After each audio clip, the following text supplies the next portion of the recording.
कहानी का शीर्षक सच्ची भक्ति का फल।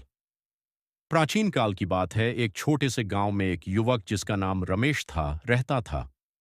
रमेश अत्यंत धार्मिक था और भगवान में उसकी गहरी आस्था थी। वह प्रतिदिन मंदिर जाता, पूजा करता और गांव के लोगों को भक्ति के महत्व के बारे में बताता। लेकिन रमेश की एक आदत थी जो उसे सच्ची भक्ति के मार्ग से भटका रही थी। वह दूसरों पर अत्यधिक ध्यान देता था और दूसरों की गलतियों की आलोचना करता था। रमेश का मानना था कि वह ही सबसे बड़ा भक्त है और बाकी लोग अपने कर्मों में त्रुटियां करते हैं। उसे हमेशा लगता था कि गांव के लोग उतने धार्मिक नहीं हैं जितना कि वह है। वह दूसरों की पूजा और आस्थाओं पर सवाल उठाता और उन्हें तुच्छ समझता।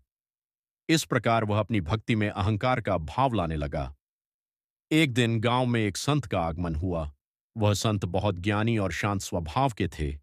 गांव के लोग उनकी सादगी और ज्ञान से प्रभावित हुए और उनसे आशीर्वाद लेने के लिए आने लगे।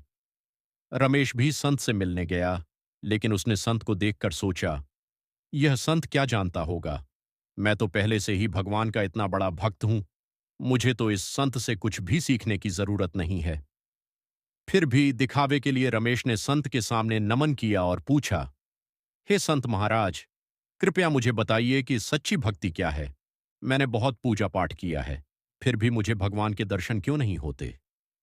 संत ने रमेश की आंखों में देखकर मुस्कुराते हुए कहा, बेटा, भक्ति केवल पूजा पाठ और मंदिर जाने से नहीं होती।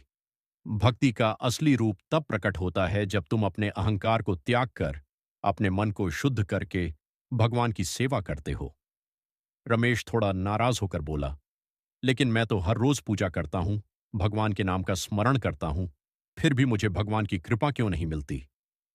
संत ने बड़ी शांति से उत्तर दिया, भक्त वही सच्चा होता है जो अपने मन से सबका कल्याण चाहता है, दूसरों की कमियां नहीं देखता और अहंकार को त्याग कर विनम्रता से जीवन जीता है। तुम्हारी भक्ति में अहंकार और दूसरों के प्रति आलोचना का भाव है। यही कारण है कि तुम्हें भगवान की कृपा का अनुभव नहीं हो रहा है। रमेश को यह सुनकर धक्का लगा। उसने कभी सोचा ही नहीं था कि उसकी भक्ति में कोई कमी हो सकती है। संत ने आगे कहा, सच्ची भक्ति वही है जिसमें हम अपने भीतर के दोषों को सुधारने की कोशिश करें, न कि दूसरों की गलतियों पर ध्यान दें। जब तुम दूसरों के दोष देखने के बजाय अपनी आत्मा को शुद्ध करोगे, तब भगवान अवश्य तुम्हारी प्रार्थनाओं का उत्तर देंगे। रमेश को अपनी गलती समझ में आई। उसने सोचा, अब तक मैं खुद को सबसे बड़ा भक्त समझता रहा, लेकिन मेरी भक्ति में तो अहंकार और आलोचना थी। संत के शब्दों ने उसकी आत्मा को झकझोर दिया। उसने मन ही मन ठान लिया कि अब वह न केवल पूजा करेगा, बल्कि अपने व्यवहार को भी सुधारेगा।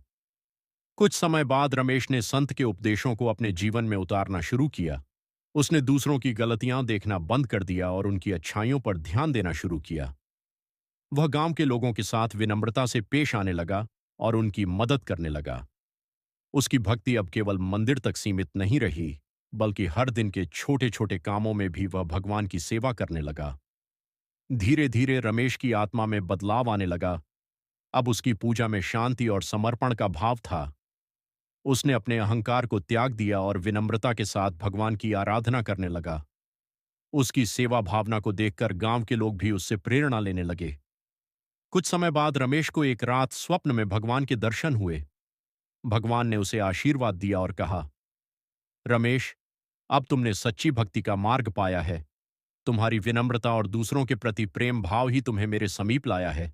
सच्ची भक्ति वह है जिसमें हम दूसरों के प्रति करुणा और प्रेम रखें, अपने अहंकार को त्यागें और पूरी निष्ठा से अपने कर्तव्यों का पालन करें। रमेश की आंखों में आंसू आ गए। उसने भगवान को धन्यवाद दिया और निश्चय किया कि अब वह हमेशा इसी मार्ग पर चलेगा। कहानी का नैतिक यह है कि सच्ची भक्ति केवल पूजा पाठ और धार्मिक कर्मकांडों में नहीं होती, बल्कि हमारे आचरण, विचार और विनम्रता में होती है। जब हम अपने भीतर से अहंकार को त्याग कर दूसरों के प्रति करुणा और प्रेम का भाव रखते हैं, तभी भगवान की सच्ची कृपा प्राप्त होती है। धार्मिकता का असली अर्थ है निस्वार्थ सेवा, प्रेम और समर्पण का जीवन।